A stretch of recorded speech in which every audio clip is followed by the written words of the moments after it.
செந்தில் பாலாஜி செய்யாத ஊழலா? அந்த துறை செயலாளர் போய் கேட்டால் இவ்வளவு கோப்பு எடுத்து கொடுப்பார். கரூர் எஸ்பியை கூப்பிட்டு செந்தில் பாலாஜி ரிமாண்ட் பண்ணியா அப்படின்னு சொல்லுங்கள். அரை மணி நேரத்தில் கரூர் சப்ஜெக்டில் இருப்பார் செந்தில் பாலாஜி. ஏவா வேலு போலீஸ் தேடுதலோடனே சிங்கப்பூரில் போய் சுற்றி பார்த்துட்டு வந்துட்டு இருக்காரு. கேட்டால் நெஞ்சே இல்லையா கொடுக்கலாம்.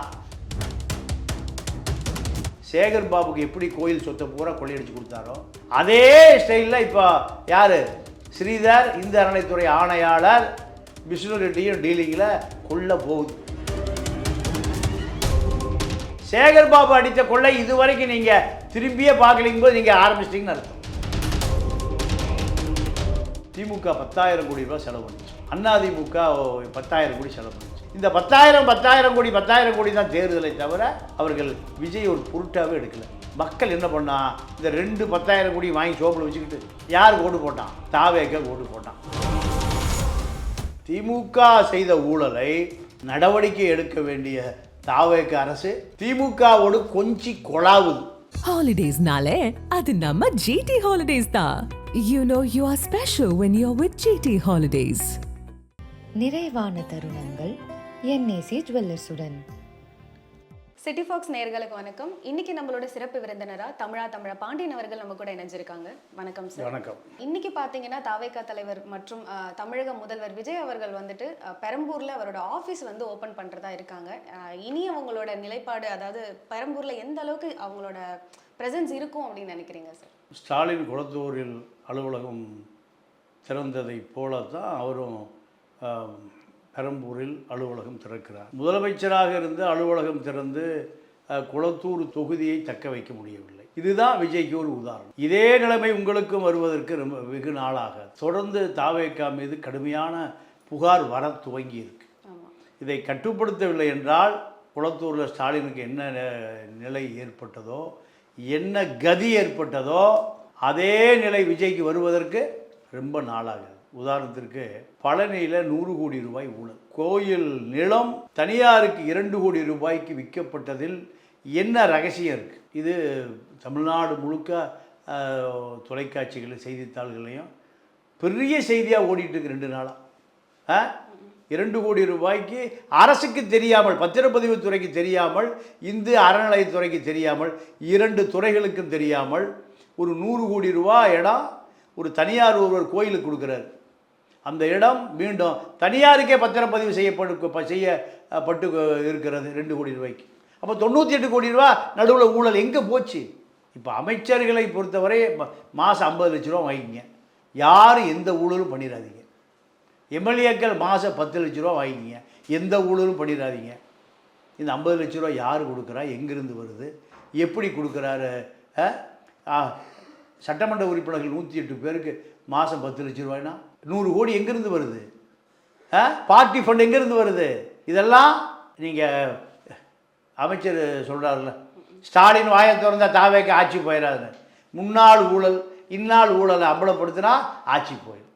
அதுக்காகத்தான் ஸ்டாலின் வீட்டுக்கு போய் எங்களை அம்பலப்படுத்திடாதீங்க, ஊழல் செய்ய போகிறோம், லஞ்சம் வாங்க போகிறோம், கொள்ளையடிக்க போகிறோம், திருட போகிறோம், கோயில் சொத்தை நீங்களும் கொள்ளையடித்தீர்கள், நாங்களும் கொள்ளையடிக்கிறோம். இதுக்கெல்லாம் காரணம் விஷ்ணு ரெட்டி. யார் அது விஷ்ணு ரெட்டி? அதிமுக ஆட்சி காலம் ராம்மோகன் ராவ், சேகர் ரெட்டி. திமுக ஆட்சி காலத்தில் நேரு ரெட்டி, வேலு நாயுடு, சேகர் பாபு நாயுடு. இது என்ன மீண்டும் விஜயநகர பேரரசா, தெலுங்கர் ஆட்சிகளா? இப்போ விஷ்ணு ரெட்டி, ஆதவ் அர்ஜுன் ரெட்டி, பாசி அபினேஷ் ரெட்டி, எம்எல்ஏக்களுக்கு 10 லட்சம், அமைச்சர்களுக்கு 50 லட்சம். இதெல்லாம் என்ன? இதெல்லாம் திராவிட இயக்கத்தை ஒழிப்பதான் ரொம்ப கஷ்டம். அதையே ஒழிச்சாச்சு. விஜயை ஒழிப்பதற்கு ரொம்ப நாள் ஆகாது. ஏதாவது ஒரு சக்தி வருவான். வந்தால் விஜயம் தூக்கி எறியப்படுகிற நாள் வெகு தொலைவில் இல்லை. வரக்கூடிய செய்தி அப்படித்தான். திமுக பல செய்தியை மறைச்சிடலாம், பல செய்தியை வெளியில் சொல்கிறதே இல்லை. ஏன்னா மாமூல் வாங்கின பழைய ஏட்டையாவுக்கு தெரியும் புது ஏட்டையா எங்கெங்கே வாங்குறான்னு. சாராய் விற்கிறவங்கள்ட்ட, விசாரம் பண்ணுறவங்க, கஞ்சா விற்கிறவங்ககிட்ட, கள்ளச்சந்தை வியாபாரி எல்லாரையும் அந்த ஏரியா பஸ் ஸ்டாண்டில் யார் வசூல் பண்ணுவா? அந்த ஸ்டேஷன் ஏட்டையா வசூல் பண்ணுவார். ஆனால் அவங்க பேசுகிற ஒவ்வொரு மேடையிலையும் வந்துட்டு ஊழல் கிடையாது, ஊழல் இருந்துச்சுன்னா வந்து அவங்கள அப்படியே அந்த போஸ்ட்லேருந்தோ நான் உடனே தூக்கிடுவேன். பழனியில் 100 கோடி ரூபாய் நிலம் யாருக்கு 2 பேருக்கு தெரியலையா? பத்திரப்பதிவு துறைக்கும் தெரியல, இந்த அறநிலைத்துறைக்கும் தெரியல. ஸ்ரீதர்னு ஒரு கமிஷனர் இருக்கார், அவரும் ரமேஷ் உறவினர் தான். அவரும் பார்ப்பான், இவரும் பார்ப்பான், கணக்கை பார்ப்பான், கொள்ளையை பார்ப்பான், எல்லாம் பார்ப்பான். இவர்கள் சேகர் பாபுக்கு எப்படி கோயில் சொத்தை பூரா கொள்ளையடிச்சு கொடுத்தாரோ அதே ஸ்டைலில் இப்போ யார் ஸ்ரீதர் இந்து அறநிலைத்துறை ஆணையாளர் விஷ்ணு ரெட்டியும் டீலிங்கில் கொள்ள போகுது, பலாயிரம் கோடி கொள்ள போகுது. சேகர் பாபு அடித்த கொள்ளை இதுவரைக்கும் நீங்கள் திரும்பியே பார்க்கலிங்கும் போது நீங்கள் ஆரம்பிச்சிட்டிங்கன்னு அர்த்தம், அப்படி தானே? 3000 கோடி ரூபாய்க்கு தங்கம் உருக்கப்பட்டு என்னாலும் நீங்கள் விசாரிக்கவே இல்லை. ஏன் உங்களை விசாரிக்க ஆரம்பிச்சிருவார் சேகர் பாபு? முன்னாள் ஊழல் இந்நாள் ஊழல் விசாரிக்க ஆரம்பித்து செய்தியில் கொடுத்தா விஜய் ஆச்சு அன்னைக்கே வீட்டுக்கு போக வேண்டி வரும். அப்போது நீங்கள் முழுக்க முழுக்க ஊழலுக்கு துணை திமுக ஊழலுக்கு துணை போவதோடு மட்டுமல்ல ஊழலும் செய்ய ஆரம்பித்து விட்டீர்கள். இதுதான் இப்போ இன்றைய நிலவரம். வந்து செந்தில் பாலாஜி அவர்களை வந்துட்டு கொஞ்ச நாளா காணாம போயிட்டாங்க, நிறைய பேர் தேடிட்டு இருக்காங்க, தலைமறைவாயிட்டாங்க அப்படின்லாம் சொல்லிட்டு இருந்தாங்க. இப்போ அவரோட நிலைப்பாடு என்ன சார்? எங்க இருக்காரு? அவர் எங்கே எப்பவுமே இதை காணாம போல. அவர் எப்போ கூட அவர் தம்பியும் அசோக்கும் அவரும் கரூரில் தான் இருக்காங்க. அவரை பிடிப்பதற்கு தாவேக அரசுக்கு முதுகெலும்பே இல்லை. அவர் என்ன போய் இந்து குசுமலையில ஒளிஞ்சிருக்காரு? ஊரா ஓடிட்டு இருக்காரு. எந்த ஊருக்கும் ஓடலை, கரூர்லேயே டீ சாப்பிட்டு உட்காந்துருக்காரு நடு ஊரில். இவர்கள் ஓடுறாருன்னு சினிமா ஷூட்டிங் நடத்துகிறார். தமிழ்நாடு காவல்துறையிட்ட கூப்பிட்டு அவரை பிடிக்க சொல்லுங்கள், 1/2 மணி நேரத்தில் தூக்குவான். கரூர் எஸ்பிகிட்ட கூப்பிட்டு செந்தில் பாலாஜி ரிமாண்ட் பண்ணியா அப்படின்னு சொல்லுங்கள், 1/2 மணி நேரத்தில் கரூர் சப்ஜெக்டில் இருப்பார் செந்தில் பாலாஜி. யாரை ஏமாத்துறீங்க? காவல்துறையை கேவலப்படுத்தாதீங்க. மிஸ்டர் விஜய் ஓடுறார், நீங்கள் ஓடுறீங்க. உங்களுக்கு அரசியல் தெரியல, குற்றவாளி இப்போ எப்படி தப்பிப்பான்னு தெரில, நீதிமன்றம் இருக்குன்னு தெரியல, அங்கே எப்படி பிணை வாங்குவான்னு தெரில.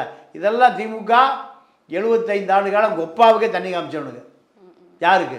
சந்திரசேகருக்கே தண்ணி காமிச்சவனுங்க. உங்களுக்கு தவிடு காமிச்சவனுங்க. மாட்டுக்கு தவிடு வைப்பாங்கல்ல, அதுபோல் நீங்கள் தான் ஓடுறீங்க. கூடிசீக்கிரம் நீங்கள் ஓட போகிறீங்க. இந்த நிலைமை தான் வரும். திமுக அண்ணா திமுகவை எதிர்க்கணும்னா நீங்கள் நல்லகண்ணு ஆட்சியை போல இருக்கணும், ஜீவா ஆட்சியை போல இருக்கணும், கக்கர் ஆட்சியை போல இருக்கணும், காமராஜ் ஆட்சியை போல இருக்கணும், விஷ்ணு ரெட்டி ஆட்சியை போல இருக்கக்கூடாது. விஷ்ணு ரெட்டி, ஆதவ அர்ஜுன் ரெட்டி, இப்போ பாண்டிச்சேரி கெஸ்ட் ஹவுஸ் பூரா ராத்திரி பூரா கூட்டமாக இருக்குது. என்ன காரணம்? டீலிங் பூரா அங்கே தான் நடக்குது. இது என்ன பாண்டிச்சேரி ஆட்சியா? பாண்டிச்சேரி கெஸ்ட் ஹவுஸியா? புஷி ராத்திரி பகலா அதிகாரிகள் 50 கார் நிற்குது. உங்களோட உளவுத்துறை இல்லையா? 50 கார் பாண்டிச்சேரி கெஸ்ட் ஹவுஸில் நிற்குது ராத்திரி பூரா. என்ன நடக்குது? டீலிங்கு நீர்வளத்துறையில் என்ன நடக்குது? அதிகாரிகள் டிரான்ஸ்ஃபர், கொள்ளையடிக்கிறதுக்கு டிரான்ஸ்ஃபர் கேட்குறான். 5 லட்சம் கொடுத்தோம்னா 20 லட்சம் கேட்குறான். அப்போது ஊழல் ஊற்றுக்கண்ணா ஊற ஆரம்பிச்சிருச்சு. வாளி போட்டு அள்ளியெல்லாம் தாங்காது, மோட்டரை வச்சு இறக்க ஆரம்பிச்சிட்டிங்க. ரொம்ப நாளைக்கு ஓடாது. அமித்ஷா பார்த்துட்டே இருக்காரு. ஒரு வழக்கில் நீங்கள் அமித்ஷா தப்ப முடியாது. ஒரே வழக்கு அமித்ஷா உங்கள் கதையவே டோட்டலாக முடிச்சிருவார். அதிமுகவும் திமுகவும் ஒருவேளை கூட்டணி வைக்கணும், தாவேக ஆட்சியை முடக்கிறதுக்காக நம்ம எந்த எல்லைக்கும் போகலாம் அப்படிங்கிறதுக்காக அமித்ஷா தான் வந்துட்டு எடப்பாடி பழனிசாமி அவர்கள்கிட்ட வந்துட்டு திமுக கிட்ட பேசுங்க அப்படின்லாம் வந்து சொன்னாங்க. 2 பேரும் பேச்சுவார்த்தை எல்லாம் இருந்துச்சுன்னா சொல்றாங்கல்ல சார்? அதெல்லாம் இல்லைம்மா, அதெல்லாம் அந்த இப்போ இந்த ஊடகவியலாளருங்கிற பேரில் மனநோயாளிகள் நிறைய பேர் இருக்கான். கீழ்ப்பாக்கத்தில் அனுமதிக்க வேண்டிய பூரா இருக்கான். ஏதோ ஒரு செய்தியை கொளுத்தி போட்டுறான். இப்போது ஒரு 2 கேமரா ஒரு சிஸ்டர் இருந்தால் போதும், அவனும் ஒரு பெரிய ஊடகவியலாளர். இன்னொரு செல்ஃபோன் இருந்தால் போதும் ஊடகவியலாளர். இதெல்லாம் எந்த ஆதாரமும் இல்லை. அரசியலே தெரியாது. அரசியல 500 ரூபா கவர் வாங்குகிற பயில இவனுங்க. 500 ரூபா எங்கேயா கிடைக்குமா பாருங்கள். ஒரு கேமரா இருக்கும், 500 ரூபா நிற்பான். 500 ரூபா தான் அவன் டார்கெட். 10 இடத்துல ஒரு 5000 ரூபா டார்கெட். இந்த செய்தியெல்லாம் 1% கூட உண்மை இல்லை. அண்ட் இப்போ ரீசெண்டாக ஒரு 1 வீக் முன்னாடி ஸ்டாலின் அவர்கள் வெளிநாடு பயணம் செஞ்சாங்க இல்லையா? இன்னுமே அவங்க எதுக்காக போனாங்க, என்ன தகவல் அப்படிங்கிறது பெருசாக வெளியில் யாருக்கும் தெரியல. அதை உளவுத்துறை வச்சு பார்க்கறதுக்காக தாவேகால இருந்தெல்லாம் ஏதோ பண்ணுறாங்க அப்படின்லாம் நியூஸ் பரவிட்டு இருக்கு சார். ஆமாம், இது மனநோயாளிகள் செய்தி தான். பட் எதனால ஸ்டாலின் ஸ்டாலின் பேரை அங்கே இப்போ பட்டம் வாங்குறான், உல்லாச சுற்றுலா போயிருக்காங்க. இதில் மோடியை கவிழ்ப்பதற்கு டோனி பிளேயரோட பேச்சுவார்த்தைக்காக போயிருக்காரு. பிரிட்டிஷ் பிரதமர் இப்போ கியூமர்னு ஒருத்தர் இருக்கார், கம்யூனிஸ்ட் கட்சிக்கார், லேபர் பார்ட்டி, அவர்கிட்ட பேச்சுவார்த்தைக்க போயிருக்காரு. எந்த செய்தி இல்லைன்னா மனநோயாளிகள் ஒரு ஆதாரம் இல்லாத அடிப்படையாக பொருந்தாத செய்தியை கிளப்பி விட்டுருவோம். ஆளுங்கட்சியில் இருக்கும்போது போனால் கூட பல கோடியை பதுக்க போகிறான்னு சொல்லலாம். இப்போ நொந்து நூலாகி குளத்தூரில் தோற்று போய் கட்சியை காணாமல் போய் இப்போ மனநோயாளி எல்லாத்தையும் அடித்து உடைக்கிறான். எப்படா அந்த சீட்டில் வந்து உட்காந்தா ஒரு சினிமாக்காரன் தாத்தன் உட்காந்து அப்பன் உட்காந்து நான் முதலமைச்சராக உட்காரலான்னா அதில் இந்த சினிமாக்காரன் கமலா தேட்டரில் கட் அவுட்டு வைக்கிற சினிமாக்காரன் வந்து உட்காந்துட்டானே, கற்பனையே பண்ண முடியல. இதில் ரகசியமாக லண்டன் பயணம், மூளையே இல்லாத பயலுவன். அது யூடியூப் முடிஞ்சாலும் எவனும் பார்க்கவே மாட்டான். அத்தனை அயோக்கிய பையன் பூரா உள்ளே வந்துட்டான், அத்தனை கிரிமினல் பூரா உள்ளே வந்துட்டான். அதனால் அதெல்லாம் ஒரு செய்தியும் இல்லை. கண்டிப்பாக சார். வந்து ஆர்எஸ் பாரதி அவர்கள் வந்துட்டு இப்போ ரீசெண்டாக ஒரு விஷயம் சொல்லியிருக்காங்க. என்னென்னா நாங்கள் இந்த எலெக்ஷன் ப்ராசஸ் நடந்துட்டு இருக்கும்போது நாங்கள் வந்து ஒரு செத்த பாம்பை வந்து அடிச்சிட்டு இருந்தோம், அதுக்கு நடுவில் வந்துட்டு ஒரு கருநாகம் வந்து உள்ளே புகுந்துருச்சு அப்படின்னு சொல்கிறாங்க.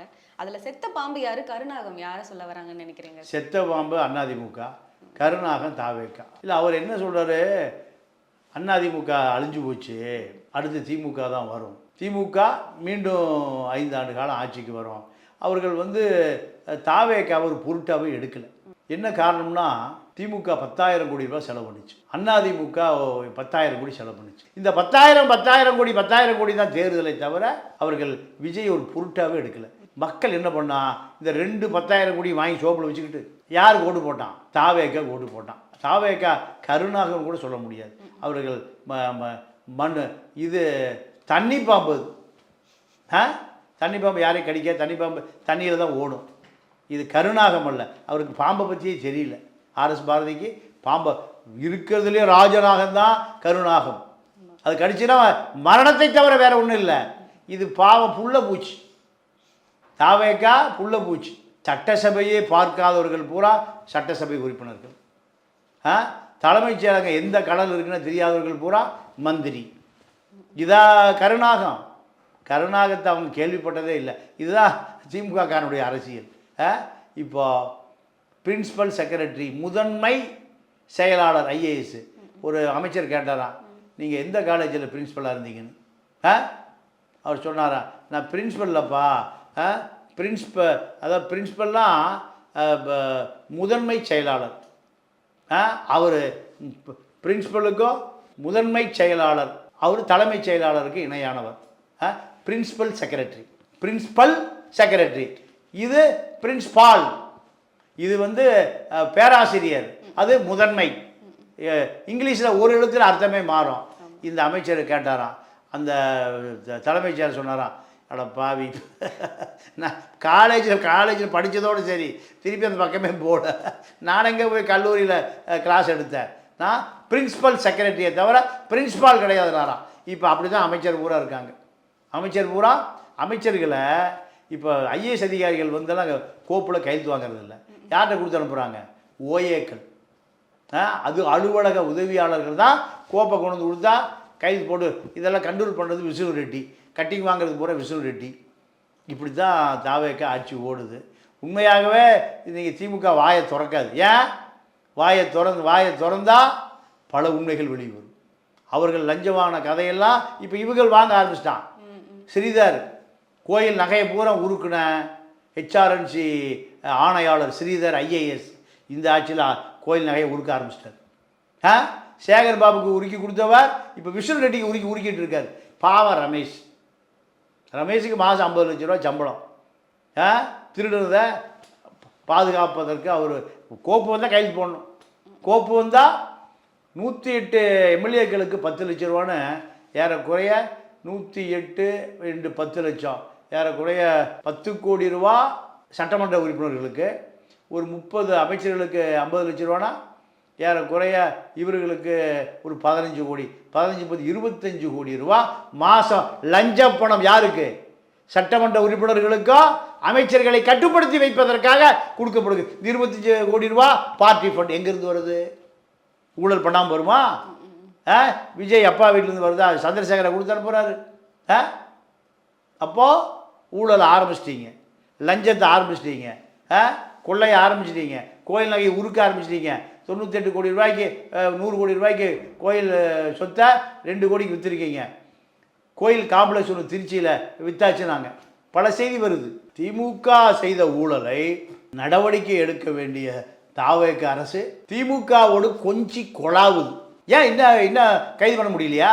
இப்போ திமுகவும் நம்ம வெளியில இருந்து பார்க்கும்போது திமுகவும் தாவேக்காவுக்கும் அப்படி ஒரு இணைப்பு இருக்கிற மாதிரி தெரியல. ஏன் என்ன கைது பண்ணல? கைது பண்ணது என்னக்கா? ஏன் செந்தில் பாலாஜி போய் இங்கே ஒளிஞ்சிருக்காரா? இமயமலையில் ஒளிஞ்சிருக்காரா? ஆனா அவங்களுக்கு முன்ஜாமீன் கிடைச்சிட்டதா சொன்னாங்க. ஆமா, வேற எத்தனை வழக்கு இருக்கு?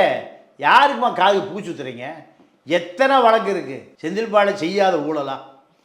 அந்த துறை செயலாளர்கிட்ட போய் கேட்டால் இவ்வளோ கோப்பு எடுத்து கொடுப்பார். ஏவா வேலு போலீஸ் தேடுதலுடனே சிங்கப்பூரில் போய் சுற்றி பார்த்துட்டு வந்துட்டு இருக்காரு. கேட்டால் நெஞ்சே இல்லையா உங்களுக்கெல்லாம்? இதயமே இல்லாத ஆளுகளுக்கு எப்படி இதய நோய் வரும்? ஏன் அவருக்கு வழக்கே இல்லையா? அவருடைய சீஃப் இன்ஜினியர் தலைமை பொறியாளர் சத்யபிரகாஷ் 100 கேஸ் அவர் 6 வருஷம் உள்ள வைக்கலாம். ஏன் தொடவே? ஏன்னா நீங்கள் வாங்க ஆரம்பிச்சிட்டீங்க. எடப்பாடியிடம் திருடி கொடுத்த அதே நபர் தான் பிடபிள்யூ ஹைவேஸ் செயலாளர் தான் யாருக்கு திருடி கொடுத்தாரு? வேலுக்கும் திருடி கொடுத்தாரு. அதே நபர் தான் இப்போ ஆதவ அர்ஜுனாவுக்கு திருடி கொடுக்குறாரு. யாரை ஏமாத்துறீங்க? மக்களுக்கு ஒன்றும் போய் சேரல.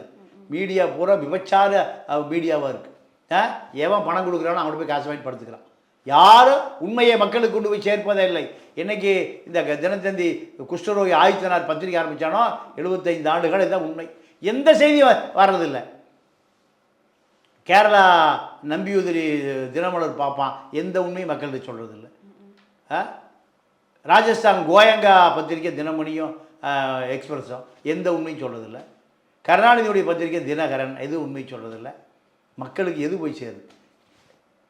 அதிமுக டிவி வச்சுருக்கு, திமுக டிவி வச்சுருக்கு, மதிமுக டிவி வச்சுருக்கு, விசிக டிவி வச்சுருக்கு, பாமக.